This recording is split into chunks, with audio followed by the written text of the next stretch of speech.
पिता, पुत्र और पवित्र आत्मा के नाम पर आमीन। आप सबों को जय यीशु।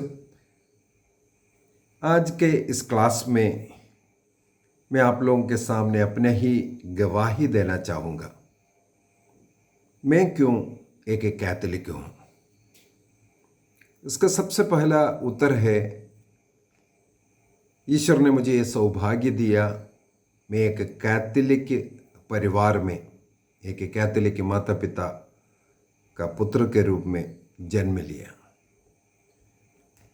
और मेरी मम्मी कहती है, जब मेरा जन्म हुआ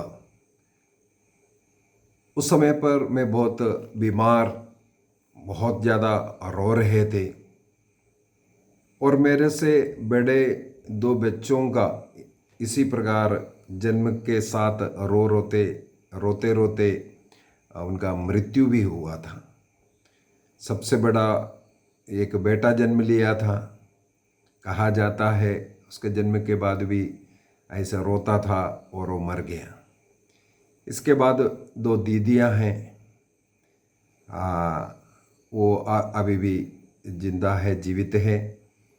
और उनके बाद एक और बच्चे का जन्म हुआ, उसका भी रो करके मृत्यु हुआ। इसके बाद 5वें नंबर में मेरा जन्म हुआ। मेरा भी जन्म जब हुआ घर में ही हुआ था, तो उसी समय पर फिर रोना शुरू किया, रुक नहीं रहा था। तो मेरा भी सबों ने सोचा ये मरने वाला है। तब मेरा माँ मुझे अपने गोदी में रख कर के प्रभु से प्रार्थना की कहते हैं। जिस प्रकार सामुएल का पहला ग्रंथ अध्याय 1 वाक्य 11 के अंदर हम पढ़ सकते हैं, सामुएल की माँ अन्ना के विषय में। वो अन्ना प्रभु के मंदिर में जाती है, क्योंकि वो एक विधवा थी, बांझ स्त्री थी, उन्हें कोई संतान नहीं था। इसलिए वो रोती हुई प्रभु से प्रार्थना करते हुए ईश्वर के मंदिर गए। उस मंदिर में प्रभु के सामने वह एक प्रतिज्ञा करती है। प्रतिज्ञा इस प्रकार है, सामुएल का पहला ग्रंथ उसके अध्याय 1 वाक्य 11, हे विश्वमंडल के प्रभु, यदि तू अपनी दासी की दयनीय दया देखकर उसकी सुधि लेगा, यदि तू अपनी दासी को नहीं बुलाएगा और उसे पुत्र प्रदान करेगा, तो मैं उसे जीवन भर के लिए प्रभु को अर्पित करूंगी। मेरी माँ भी उस समय पर मुझे अपने गोदी में रख कर के यही कहा, यदि तू इस बच्चे को मुझे देगा तो जीवन भर के लिए मैं इसे प्रभु को अर्पित करूंगी। कहा जाता है इसके तुरंत बाद मेरा रोना सब बंद हुआ और मैं ठीक ठाक हो गया। इसलिए बचपन से मुझे ये बताया गया है, सिखाया गया है कि मैं प्रभु के लिए अर्पित व्यक्ति हूँ। तो सबों के मन में एक ही विचार आते हैं, प्रभु को अर्पित मतलब है पुरोहित बनना है। तो बचपन से घर से भी ये कहते रहता था, अन्य लोग भी ये कहते रहता, हाँ तुम प्रभु का है। तो बचपन से प्रभु के लिए मेरे हृदय में ऐसा एक व्यक्तिगत प्यार भी जगा था, एक पुरोहित बनना और पुरोहितों को नज़दीकी से परखना, किस प्रकार वे करते हैं उसी प्रकार करने का आग्रह आना। और हम जब बच्चे खेलते हैं, कई बार जैसे कन्वेंशन वगैरह में भाग लेने के बाद घर में उसका उसी प्रकार हम लोग कन्वेंशन कराता है, रिट्रीट कराता है, उसमें मैं एक पुरोहित का रोल हमेशा लेता हूँ।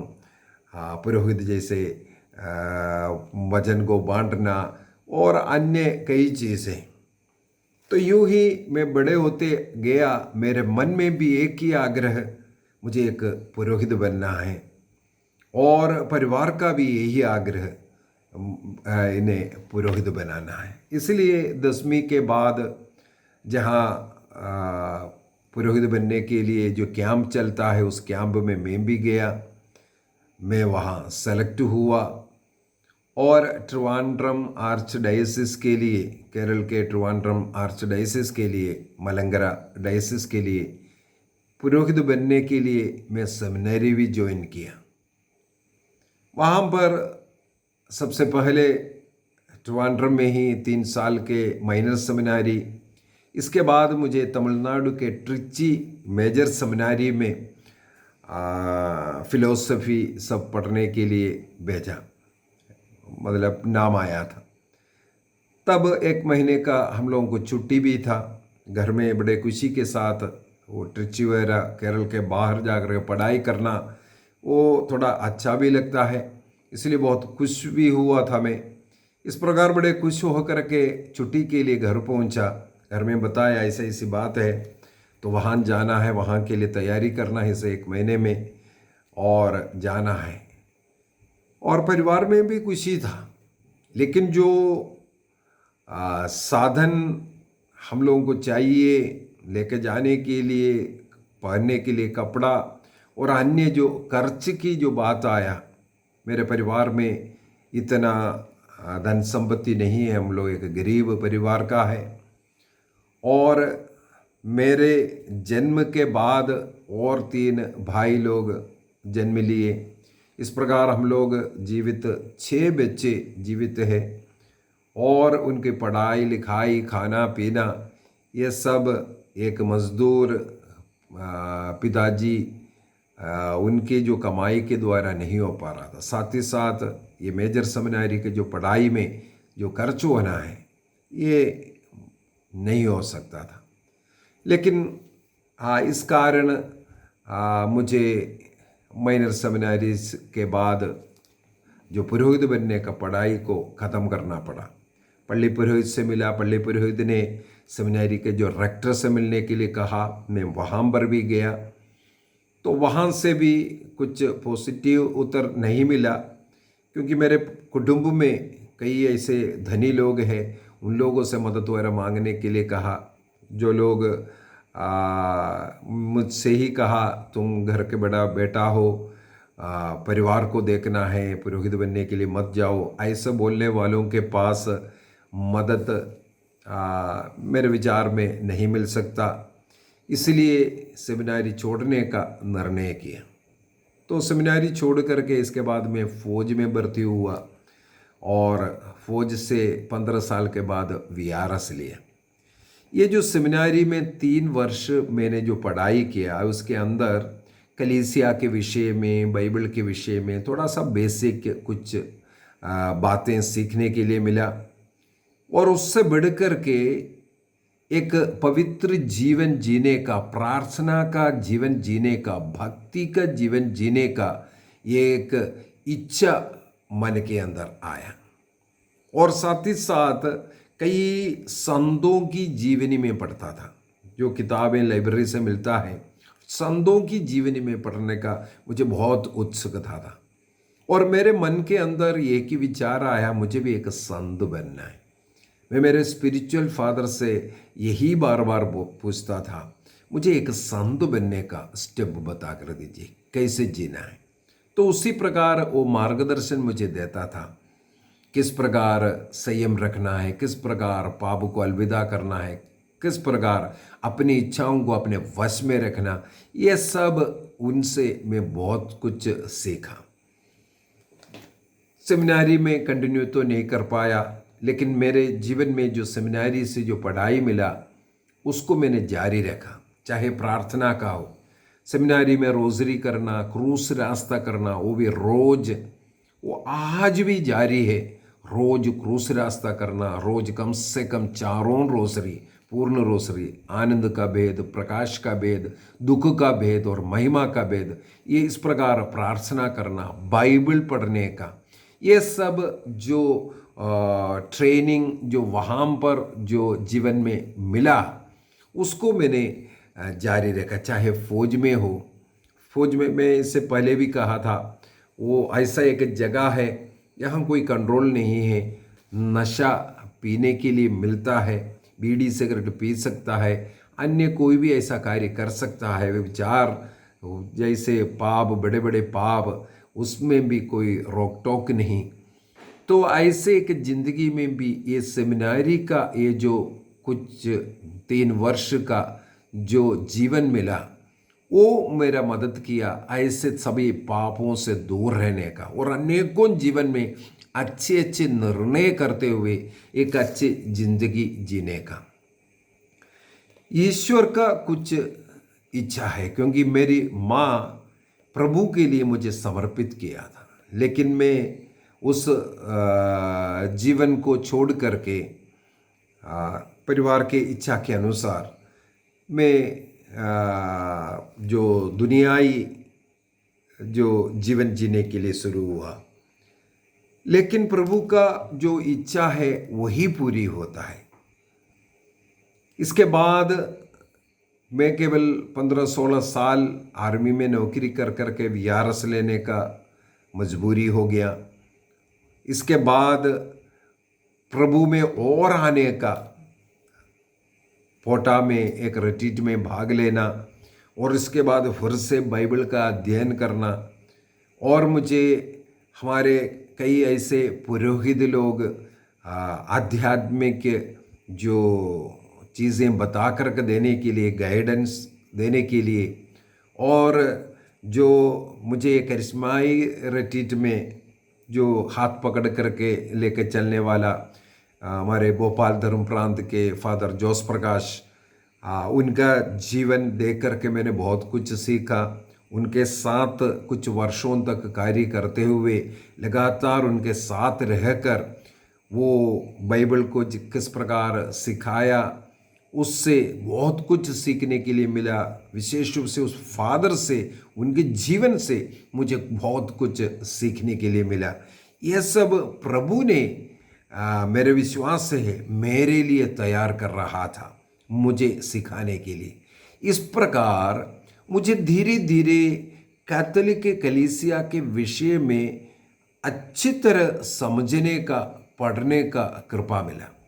और पढ़ने में बाइबल हो या अन्य किताब हो, उसको पढ़ने में मेरे अंदर एक बहुत ही ज़्यादा इच्छा। इस प्रकार मैंने कैथोलिक कलीसिया का धर्म शिक्षा ग्रंथ को जब मिलना शुरू हुआ, तब से पढ़ना शुरू किया। उसकी गहराई में जैसे बाइबल पढ़ता है, वो रेफरेंस को ले करके बहुत अच्छी तरह उसको पढ़ना।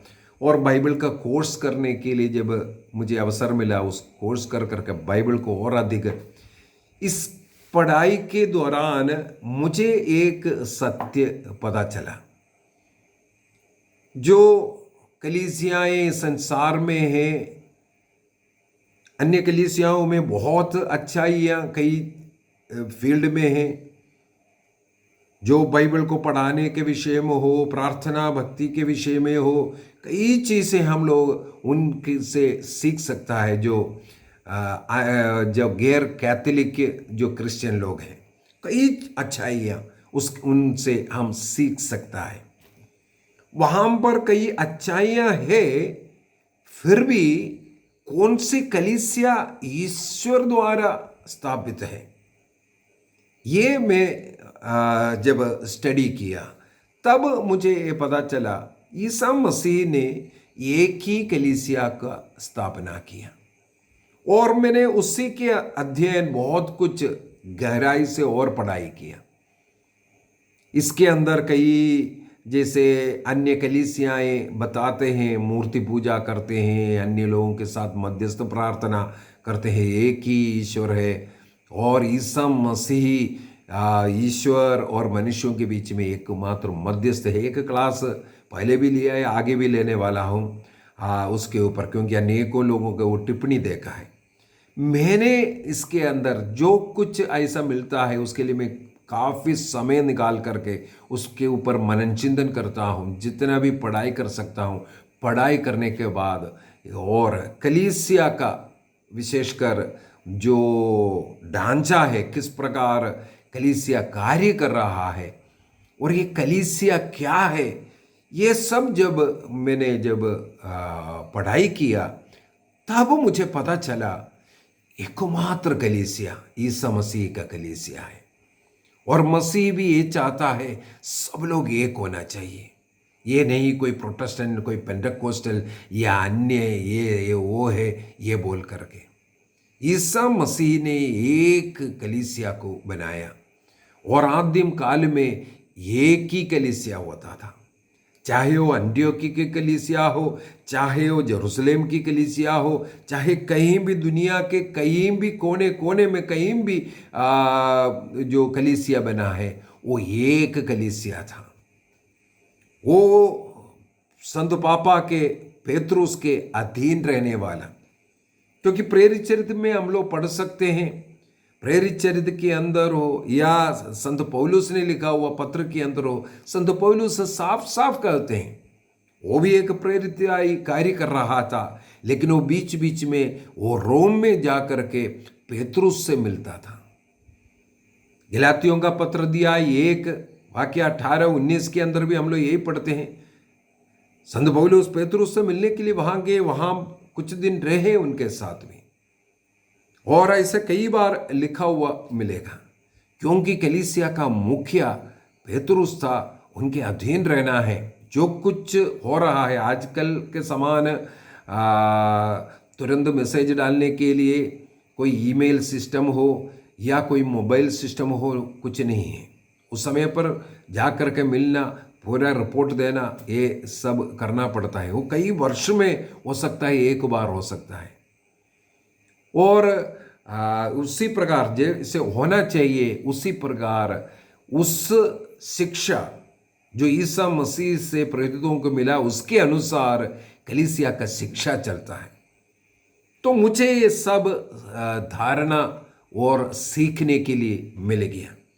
तो ईश्वर ने मुझे एक कैथोलिक परिवार में जन्म दिया और मेरे जन्म के 8 दिन के बाद मुझे बपतिस्मा दिया और मैं कैथोलिक बना। और कैथोलिक बन करके वहाँ संडे स्कूल में हो या पुरोहितों द्वारा या अन्य लोगों के द्वारा जो शिक्षा में मैं बढ़ता गया, वो केवल वहाँ पर केवल एक कैथोलिक घर में बनने, जन्म लेने और वहाँ से सीख करके आने के कारण ही नहीं, बल्कि इसके बाद जब मैं बड़ा हुआ उसके बाद कलीसिया के विषय में मैंने पढ़ा और मुझे ये सच्चाई भी पता चला, ये कैथोलिक कलीसिया सच्चा कलीसिया है। और उसका एक तरीका है सिखाने का हो। संत पापा और उनके जो टीम वर्क जो चलता है और जो मजिस्टीरियम हो, किस प्रकार उसकी घोषणा करता है कोई भी विश्वास सत्य का, और किस प्रकार कलीसिया में सिनड और महासभा ये सब होता है और कुछ निर्णय करता है। ये सब देख करके केवल कैथोलिक कलीसिया इस प्रकार मसीह के उस शरीर से जुड़ करके सेवा कर रहा है, ये सच्चाई मुझे समझ में आ गया। और इसके अलावा कोई कलीसिया ही नहीं होना चाहिए, ये सत्य भी पता चला। और साथ ही साथ मसीह के साथ जुड़ना और ईसा मसीह में विश्वास करना, उसका एक लक्ष्य है, केवल एक ही लक्ष्य है, वो है स्वर्ग राज्य की प्राप्ति, मुक्ति प्राप्त करना। ये मुक्ति प्राप्त करने के लिए मुक्तिदाता ईश्वर ने इस संसार में आकर के जो कार्य किया, उसी रास्ते में हमें चलने की जरूरत है।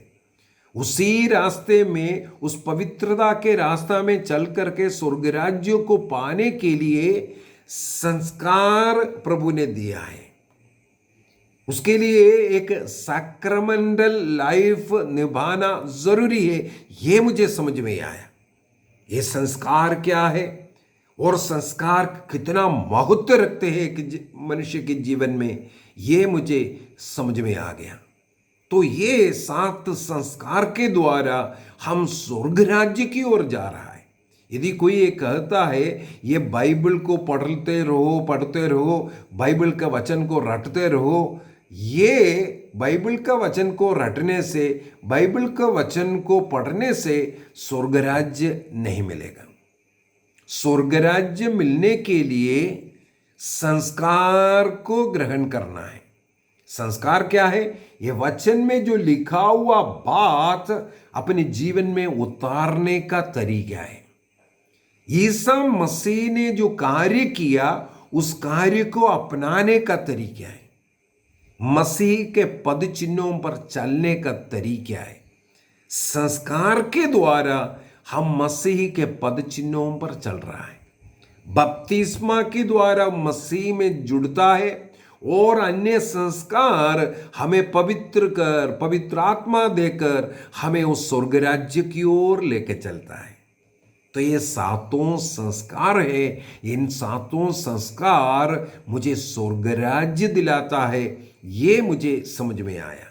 ये इस वचन के अनुसार है। यदि मुझे ये वचन मालूम है, इस वचन को अपने जीवन में उतारने का वो तरीका है, ये जो 7 संस्कार इसके अंदर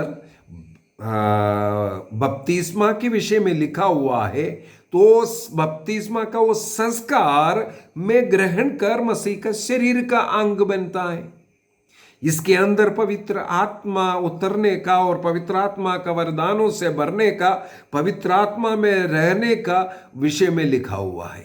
इसको पढ़ करके जब मैं दृढ़ीकरण संस्कार को ग्रहण करता हूं, इस वचन को अपने जीवन में मैं कार्य में लेके आता हूं। इसके अंदर विवाह के विषय में लिखा हुआ है। उस विषय को विवाह संस्कार के द्वारा मैं जीवन जीता हूं। उस संस्कार के द्वारा मुझे पवित्रता मिल रहा है। विवाह के द्वारा मैं पवित्र किया जा रहा हूं। इसके अंदर पापों के लिए पश्चाताप करने के विषय में और पाप स्वीकार करने के विषय में लिखा हुआ है। उसको मेरे जीवन में मैंने संस्कार के रूप में स्वीकार करता हूं। पापों के लिए पश्चाताप करता हूं, पुरोहित के पास जाकर के पापों को स्वीकार करता हूं जैसे बाइबल में लिखा है। तब उसको संस्कार बोलता है। इसके द्वारा मैं पवित्र होकर मैं स्वर्ग राज्य के योग्य बनता हूं। जब हम बीमार होकर के मृत्यु की शैया में आता है, जिस प्रकार तेल विलेपन के द्वारा जो चंगाई का जो संस्कार के विषय में लिखा हुआ है वो प्राप्त कर, शारीरिक आत्मिक की चंगाई प्राप्त करना या स्वर्ग राज्य जाने के लिए योग्य बनना, इसके द्वारा भी मुझे स्वर्ग राज्य मिलता है। तो ये संस्कार मुझे बाइबल के वचन के अनुसार स्वर्ग राज्य देने वाला है। ये मुझे समझ में आया। ये सब मिलता है मुझे कैथोलिक कलीसिया से। इसलिए मैं कैथोलिक कलीसिया में रह करके सेवा करता हूँ। अन्य कोई कलीसिया में होते तो मेरे ऊपर कोई अधिकार ही नहीं होता। मैं बिल्कुल फ्री होकर के बाइबल में पढ़ कर के मुझे जो समझ में आ रहा है उसके अनुसार मैं सिखा सकता हूँ। इसलिए कई लोग माता मरियम के खिलाफ, कई लोग संतों के खिलाफ, कई लोग बाइबल का अर्थ उल्ट पुल्ट समझाता है। आज बाइबल हाथ में लिया, कल मैं वक्ता बन गया। ये बाइबल मना करता है, इसके लिए मना करता है। सबों को इस प्रकार बाइबल का घोषणा सिखाने वाला बनने के लिए बाइबल मना करता है। लेकिन मेरे लिए सौभाग्य की बात है, मैं कैथोलिक कलीसिया से जुड़े रहने के कारण मेरे ऊपर हमेशा एक अधिकार ही रहता है। मेरे कोई भी गलती है उसको वो टोकने के लिए योग्य है। कैथोलिक कलीसिया में हम पुरोहितों के, बिशप के अधीन रह करके सेवा करता है और पूरे दुनिया के किसी भी कैथोलिक पुरोहित हमें डायरेक्शन दे सकता है, क्योंकि संसार के सब पुरोहित हो जो कैथोलिक पुरोहित हमें शिक्षा देने योग्य हैं।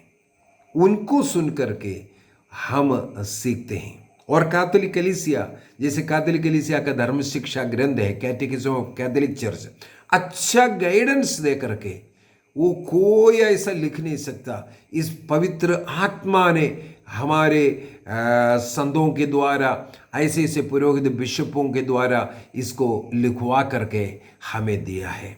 बहुत ही अच्छा गाइडेंस हम हर सब्जेक्ट के ऊपर उसको पढ़ करके पढ़ा सकता है, क्योंकि वो टीचर्स के लिए, पढ़ाने वालों के लिए, मार्गदर्शन देने के लिए वो किताब बना हुआ है। आधिकारिक रूप से हम सिखा सकता है, मैं नहीं बल्कि जो कलीसिया सिखाता है वो सिखाने के लिए ये किताब है। तो बाइबल के साथ साथ उसको भी रेफर कर करके इसलिए मैं पढ़ा सकता हूँ।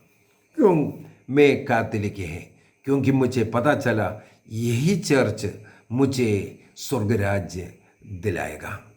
और यहाँ जो भी डाउट है मूर्ति का हो, ये जो अन्य कलीसियाएँ जो बदनाम करने के लिए, कैथोलिक कलीसियाओं से लोगों को तोड़ने के लिए, अलग करने के लिए, और जो लोग कलीसिया से झगड़ा कर करके या किसी अन्य कारण से कलीसिया से हटता है, शत्रुता में है, उस समय पर उन्हें जाल में फंसाना और कलीसिया के खिलाफ खड़ा करना, ये सब शैतान का कार्य है। मुझे अपनी आंखें खोल कर रख करके सत्य को खोजने के कारण ये समझ में आया है, ऐसे करने वाले लोग, जैसे मैंने एक क्लास ले चुका है उसके विषय में, कहीं ना कहीं चोटिल व्यक्ति जो कलीसिया के खिलाफ जाता है वो शैतान का ही कार्य है। जो सच्चा एक क्रिस्तीय व्यक्ति है वो कलीसिया से जुड़ करके रहेगा। ये जैसे पॉलिटिकल पार्टी जहाँ राज करता है या जहाँ संख्या बड़ा है उसकी ओर मिलकर के कुर्सी का जाने का कोई ज़रूरत नहीं है। कई लोग ऐसे पार्टी बदलने वाला, आज इस चर्च में कल उस चर्च में, लेकिन मुझे प्रभु की एक दया, कृपा, वरदान मिला है इसी चर्च के अंदर, चाहे कितना भी कठिनाई, कितना भी अपमान, कितना भी दुख सहना पड़े, लेकिन इसी चर्च के द्वारा मुझे स्वर्ग पहुंचना है। बस यही है। मैं किसी ऐसे व्यक्तियों को नहीं देखता है, मसीह की ओर मेरा नजर है। मसीह को प्राप्त करना, मसीह में जीना और मसीह के लिए मरना, यही लक्ष्य है। तो आज मैं इतना ही बताऊंगा। कलीसिया ने मुझे बहुत कुछ दिया, कलीसिया सीखने के लिए मुझे दिया, और उसको सीखने के बाद उसको दूसरों को सिखाने का अनुमति भी इस कलीसिया ने ही मुझे दिया है। आइए हम अपनी आंखों को बंद करें। आप अपने मन में सोचिए, आप कौन से चर्च के हैं?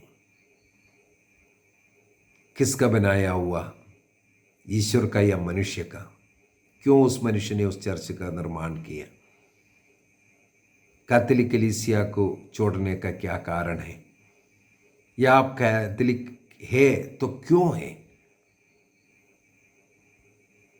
आप कलीसिया का सेवा करने वाला हो या साधारणता एक व्यक्ति हो, आप इस कलीसिया में क्यों? इस कलीसिया द्वारा देने वाले इन संस्कारों के विषय में या अन्य कृपा के विषय में आपका ज्ञान क्या है? यदि आपके मन में कोई डाउट है, क्या आपने ईश्वर से बात किया? पवित्र आत्मा आपके हृदय को, मन को खोल करके दे सत्य कलीसिया में विश्वास करने के लिए और सत्य कलीसिया का अंग बन करके जीवन के अंत तक रहने के लिए और इस प्रकार मुक्ति प्राप्त करने के लिए इस कलीसिया से जुड़े रहने का निर्णय कीजिए। पिता, पुत्र और पवित्र आत्मा के नाम पर आमीन। आप सबों को जय यीशु।